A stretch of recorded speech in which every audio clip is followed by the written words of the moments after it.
go back to one of our top stories now. KZN DG Nonhlanhla Mkhize has been granted 25,000 rand bail. She's one of the accused in a 37 million rand Mhlathuze Water fraud tender. Mkhize and the suspended CEO of Mhlathuze Water are accused of undue influence in a tender process. eNCA's Dasen Thathiah is watching that case, and he joins us now live for more details. Dasen, just tell us exactly why the judge thought that Nonhlanhla Mkhize is, a worthy candidate to receive bail. Well, firstly, Maseko, let's start with how long this has been going on for. So this all started on Monday when we saw those arrests of 6 people, of which Nonhlanhla Mkhize was one of them. And since then, they've been in custody, the bail application being adjourned a few times this week. We saw 2 of those 6 that were arrested being released on bail fairly quickly, and that's because bail wasn't opposed in that matter. What made this process this lengthy is that the state had opposed bail, and because of the charges that these 4 were facing, in addition to the fraud case that they are dealing with. This was defeating the ends of justice and intimidation. That was the issue here. And the DG's alleged role in all of this was to have, she was seen to have facilitated a meeting between another man who's a debt collector, Spiwe Mabaso, and the chairperson of the board. So this is why the state was opposing this. They claimed that there'd already been intimidation in this matter. So if they were released, this would then put the board chair or anyone else that's involved in that investigation at risk. But the state, according to the magistrate, failed to prove conclusively that the DG, Nonhlanhla Mkhize, would have any direct influence in any kind of intimidation if she were to be released. So this doesn't clear her completely. It just says that the state wasn't able to prove what kind of influence she would have or whether she would interfere. So to deal with that aspect and to secure the witnesses, there were certain conditions that were attached to her bail of 25,000 rand. I'll also remind you that during the bail application, she had indicated that she could only afford 2,000 rand because of her financial commitments.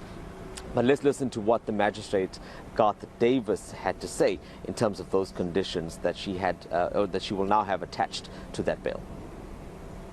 Bail is fixed in the amount of 25,000 rand.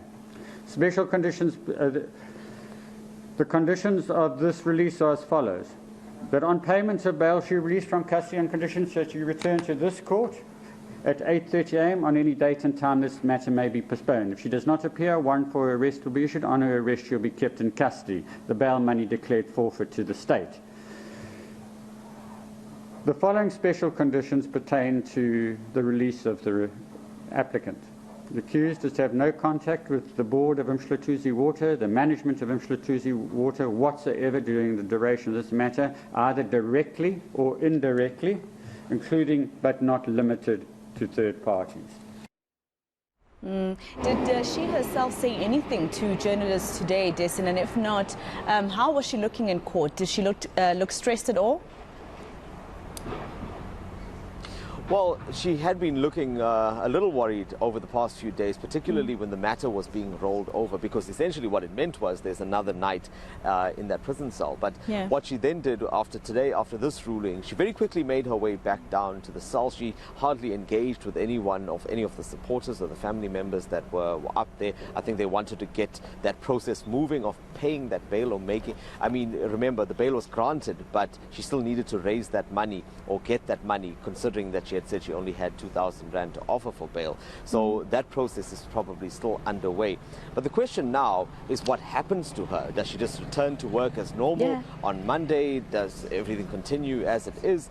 I think that's the broader question. We haven't been able to get an answer on that. We've tried to get an answer from the Premier's office because that is now what needs to be known.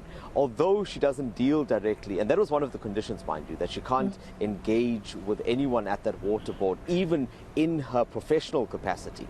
So that's also something that's going to impact her work if there is any dealing that she needs to have with any of those members. Political parties also calling for that. The DA put out a statement saying that there needs to be clarity given and from the new Premier on what will be done and how will she now be moving forward until the next court appearance. I mean, she holds a very important position in terms of governance in KZN. But just very quickly, Dasen, the CEO of Mhlathuze Water, what happens to that person from here on?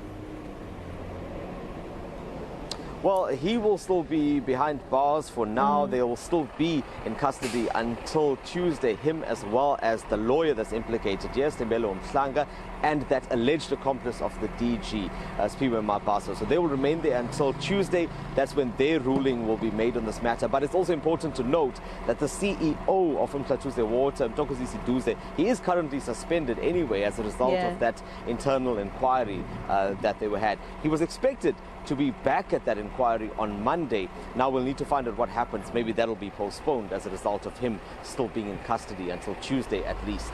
All right, Dasen Thathiah, it looks like there's still a lot of preparations you must do. There's a big day on Monday and again on Tuesday in terms of this case. Senior reporter Dasen Thathiah live for us in Durban.